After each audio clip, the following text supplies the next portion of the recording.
दाइ पहिल्यैदेखि नै कलिलो मान्छे अहिलेसम्म आउँदा पनि उस्तै हुनुहुन्छ होइन, यसको कारण के हो दाइ? मभन्दा त धेरै जेठो मान्छे हुनुहुन्छ। तिमीमा जेठो हो, कलिलो खासै कलिलो छैन दाइ।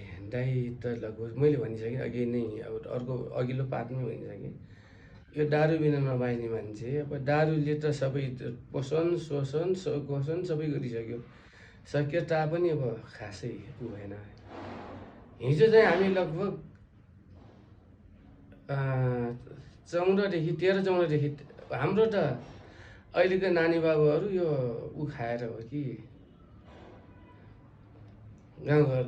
गाउँघरका नखाएर यिनीहरू छिटो बन्ने खाएर होला कि 14 वर्ष 15 वर्षमा त यी नानीको पैसा आउने। हामी त 18-19 वर्षपछि बल्ल पैसा आउँथ्यो। त्यति बेला खानापिनाको त्यस्तै हालत, बसाइ सरसफाइ त्यस्तै थियो त्यतिका जेनेरेसन। खासै कलिलो म छैन, हामी कलिलो अहिलेको हजुरको छोराछोरी, हाम्रा छोराछोरी, हाम्रा इष्टमित्रको छोराछोरीले जस्तो बजारमा बसेर यत्तिको सरसफाइ खुवाइपाइ लालन पालन गरेर हामी लगभग मेगा स्टार अनमोल केसी भन्दा कम्ती थिएन। 1 नम्बर थियो, 2 नम्बर त अब त्यही लतरे भयो नि। अनमोल केसी यत्तिकै लगभग हुन्थ्यौँ होला त्यति बेला हाम्रो जमानामा।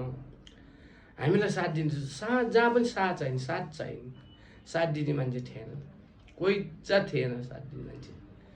हामीसँग गीत गाउन नि आउँथ्यो। हामी पछिका साथीहरू जब यो अहिलेको मित्रहरू, पत्रकार मित्रहरू, अहिलेको अनलाइन भाइलोगहरूले गर्दाखेरि धेरै मान्छेहरू, त्यति बेला हामी त यति बेलाको त राजे मल्ल भन्दा नि माथि जान्थ्यौँ होला। पातला थियौँ, रूपले राम्रा पनि थियौँ, अनि सबभन्दा सम्पत्तिले प्रपत्तिले आर्थिकमा जोडिने रहेछ भाइ। अनमोल केसी, मेगा स्टार अनमोल केसी भन्दा हामी कम्ती थिएनौँ त्यति बेला हाम्रो जमाना। तपाईँ पहिला भन्दा अझ जवानी देखिनु भएको क्या? जवानी त मेहन्दीले कपाल सेतो बनाउँछ भाइ। अब जवानी हामी छैनौँ। हामी दुरी ज्योति लगभग मेडिकलले नै अब मर्छ यो मान्छे। अब लगभग काम लाग्न अब इच्छा 2 चोटि 1 चोटि हजुरलाई थाहै छ। अब डोहाको मेडिकल हमार हस्पिटलले उसको इच्छा पुरा गर्न देऊ, इच्छाको खाना खाऊ भने एउटा नेपालले। त्यो भएर काहीँ त्यसरी नि त लगभग हामी हिजोको दिनमा हामीले सहयोग गर्ने मान्छे भए अब क्यापेसिटी थियो। जस्तो अहिले त हाम्रा आफ्ना मान्छे धेरै हुन्छ। काठमाडौँमा आयो देवेन्द्र घटीमा जोइन हुनुहुन्छ। तलको टेनेन्द्र थापा छन्, हाम्रो आफ्ना मान्छेहरू छन्। हाम्रा सबै आफ्ना मान्छेहरू हुन्। अब हाम्रो अहिलेको कार्यवाहक मेयर हाम्रो भाइ हुन्। अनि यस्तो यस्तो धेरै मान्छेको सहुलियतले धेरै मान्छेहरू माथि पुगे। त्यति बेला त हाम्रो कीर्ति त धेरै थियो नि भाइ। हाम्रो त हामीसँग त क्षमता धेरै थियो नि। यो बसपार एरियामा त अब बोल्न लाग्यो भने कुदेर चोरले लगत्ते अहिले त लगभग यस्तो चोर राख्ने पनि छैन काठमाडौँ। त्यो भएर दुःख लाग्छ। अलि छिट्टै जन्मिएछ जस्तो महसुस गर्दैन। अब छिट्टै जन्मिएछ जस्तो महसुस गर्दैन। ठिक छ, हाम्रा छोरा छन्, छोरी छन्, सबै चिज छन्। सबै चिजहरूलाई यो देशका हामी त रङ्गी देशका, हाम्रो देश भनेको अब औषधिको देश, हाम्रो देश भनेको विश्व शान्तिको देश। के गर्ने नेताहरू अभिनेता भए। जति सत्य घुसखोरी नगर्ने मान्छे तपाईँ हामी नेता बन्न खोज्छौँ, नेता होइन। अभिनेता जस्तो फिल्ममा राजे हमाललाई यो एक्टिङ गर, त्यहाँ गएर हिरोइनसँग सु, त्यहाँ गएर उ गर भन्ने त्यस्ता मान्छेहरू देश भनेको।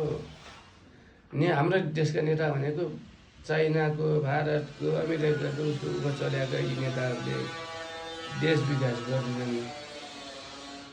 देश विकास नगर्ने भएर मात्रै त हामी विकसित देशको म गएर बसेर उ गर्दाखेरिको इतिहास हेर्दाखेरि हाम्रो देशमा त केही पनि छैन जस्तो लाग्छ। तापनि ल भाइ, अब यही हो। हामी चाहिँ सङ्घर्ष गर्नु छ। अब आउने चुनावहरूमा अत्यन्तै राम्रो। मेरो बाउ नभने त खराब मान्छे बाउलाई पनि लात्ताले गर्ने, काकालाई पनि लात्ताले गर्ने, उ गर्ने। परको शत्रु छ, राम्रो काम गर्ने त्यस्ता मान्छेहरूलाई उठाएर बरु देश हुन्छ। मेरो देश बन्दैन, त्यही हो। देशतिर गयो जिन्दगी नै देशले लतारेको त हामीलाई लेबर बनाएको कसले? एउटा अहिले सफा गर्न जाने मान्छेले 2 लाख 3 लाख रुपियाँ ल्याउँछ, या लेडिज होस् या जेन्ट्स होस्, त्यसलाई भनेपछि बिगारेको कसले त? कोठा बिगारेर देशले नीति कस्तो छ?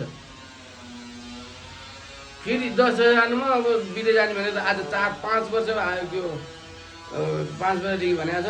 उही नेताको त मान्छेहरूले यहाँ त रात दिन भएको भन्दा धेरै अब घुसखोरी गरिरहेको। त्यस्तो देश हो, के गर्ने? देश त हाम्रो सुन्दर देश, सुन्दरलाई पवित्र ठाउँलाई अपवित्र बनाउने त नेताहरूले गरिरहेको नि। सबभन्दा अरूले कहिले पनि गरेको। गुन्डा कसका नेताका, चोर कसका नेताका, ढाकको जनता नेताका। यो भएर भाइ त्यही हो प्रसङ्ग भनेको। दुःख लाग्छ।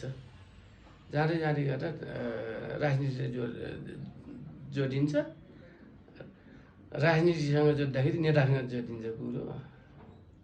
गल्ती भनेको हामी नै छौँ।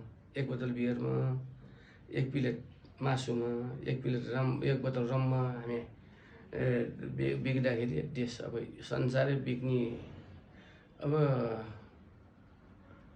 ठुल्ठुला उहरूमा हाजिर जवाब बनाउनु पनि संसारमा सबभन्दा धेरै बिग्ने देश कुन हो भन्दाखेरि नेपाल हो भन्ने किसिमको 1 नम्बरमा आउला जस्तो छैन। आउला जस्तो लाग्छ मलाई। आइसक्यो भ्रष्टहरूको त आइसक्नु लाग्यो। हामी सबै जनतै उल्टा छौँ। एउटा सामान्य उदाहरण दिन्छु। एउटा पिकअपमा 5 जना तलमाथिको 5, 6, 7 जनाको क्यापेसिटी हुन्छ। 7 जनाको क्यारी ब्याग भनेको अब बोक्ने झोला जस्तो 1 ब्याग बोक्ने झोला त्यस्तो आउँछ। हामी अब मर्ने गरेर चढ्छौँ। गल्ती त जनताको पनि छ। त्यो नीति सरकारले ल्याइदिएन, लिनु न पनि। यिनी सबै सरकारका छन्। त्यो भएर म धेरै भन्न चाहेन भाइ। देश हाम्रो देश बिग्रिएको देश हो। बिग्रिएको देशमा मसँग बोल्न मन चाहिँ धेरै छ, धेरै छ। देश किन बिग्रियो भने मैले आफैले भने त। नेताजीहरू, महानेताजीहरू, मन्त्रीहरू, महामन्त्रीहरू सबै अभिनेता हुनुहुन्छ।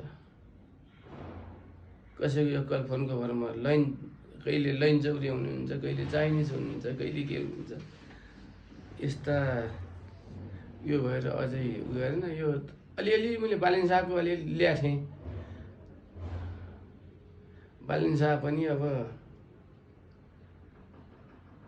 मौनै बसे। अस्तिको जेएनजी भने जेएनजीहरू कहिले कसैले भन्छ अब राजाबारी ज्ञानेन्द्र शाहका, एमालेका अनि माओवादीका कार्यकर्ता भन्छन्। कहिले भन्छन् काङ्ग्रेसका भन्छन्, कहिले के भन्छन्। जहाँ पनि देश चाहिँ हाम्रो बिग्रिएको। बाध्यता हरेक नेपालीहरूलाई विदेश जान बाध्यता बनाएको देशले नै हो, देशका नेताहरूले नै।